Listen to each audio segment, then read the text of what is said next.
This Islamic Civilization Center is one of the most remarkable things I've seen anywhere in the world.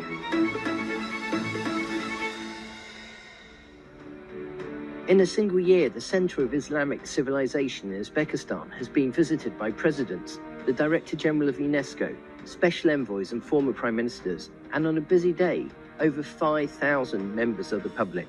It's become one of the busiest diplomatic addresses in Central Asia. At a time of growing division, the Centre aims to use history as a bridge between cultures, promoting peace, tolerance, and greater understanding of the ideas and traditions that connect Uzbekistan, Europe, and the wider world. It's a project on an extraordinary scale, and to those who study Islamic heritage for a living, an extraordinary idea. We are talking about a grand project, very unique one, that brings together all these threads of the Islamic civilization throughout the ages. So yes, it's a grand project, it's a unique one, it's a very important one. It carries within itself many aspects, starting from beauty, construction, message, ideas, and therefore it is such an important project. I would call it probably one of those capital, investments and projects for the whole Uzbekistan. It is not just the building. Buildings in some ways are easier to construct.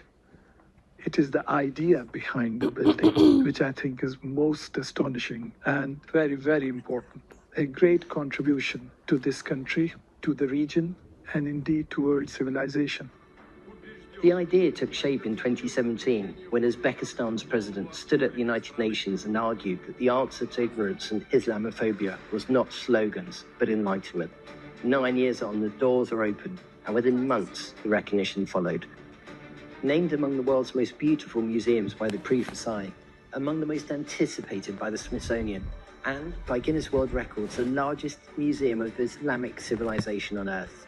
The head of the Islamic world's leading cultural body came to see it for himself.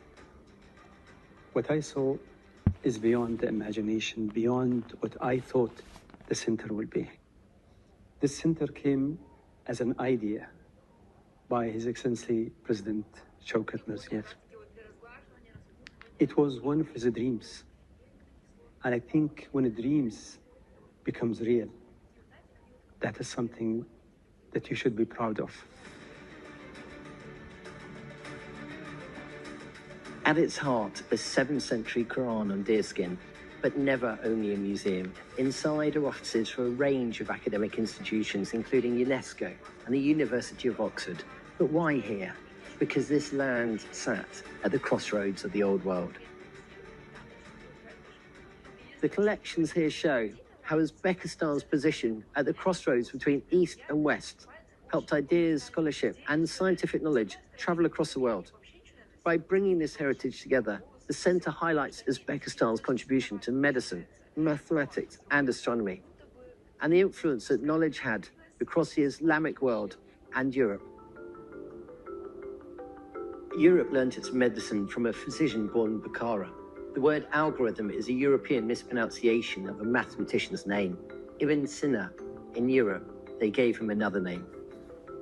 When you are talking of Avicenna, the contribution or the impact in the West, in Europe, is far greater than people might realize over here. Over there, people would know the great contribution of Avicenna, but not everybody would know where he came from, or what his interests were, or where they were taught.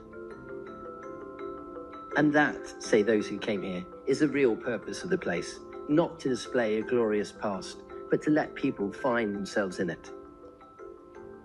What the museum or the center is trying to bring is not only for someone who visits this place to be excited and to be proud about their past, but rather to find themselves in that place.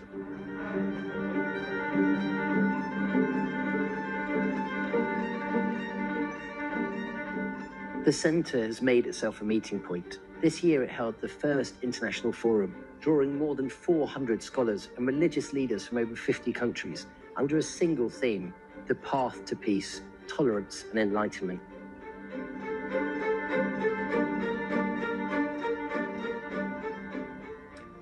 There is also quieter diplomacy at work. This year, 900 artifacts looted from the ancient Termes, sculpted heads from the Christian era, and fragments of a wall painting, some more than 1,500 years old, were recovered in London and brought home.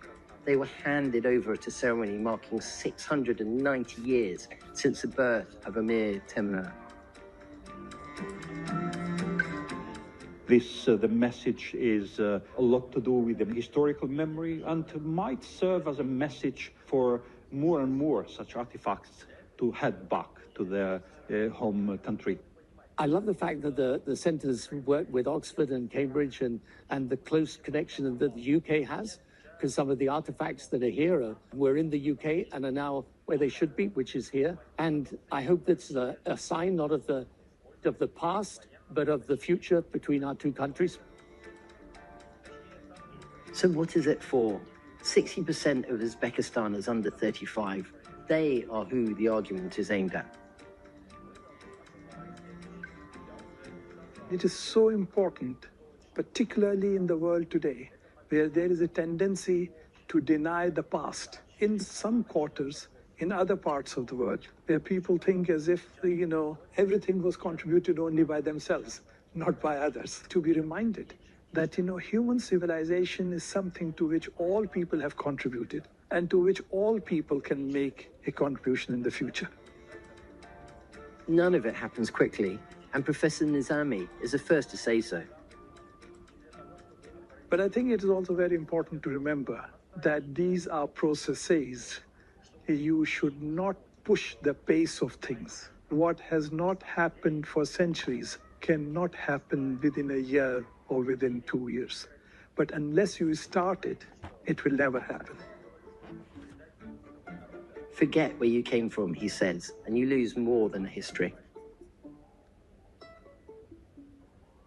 Just as you can have orphans, civilizations can also be orphans if they forget who their parents were.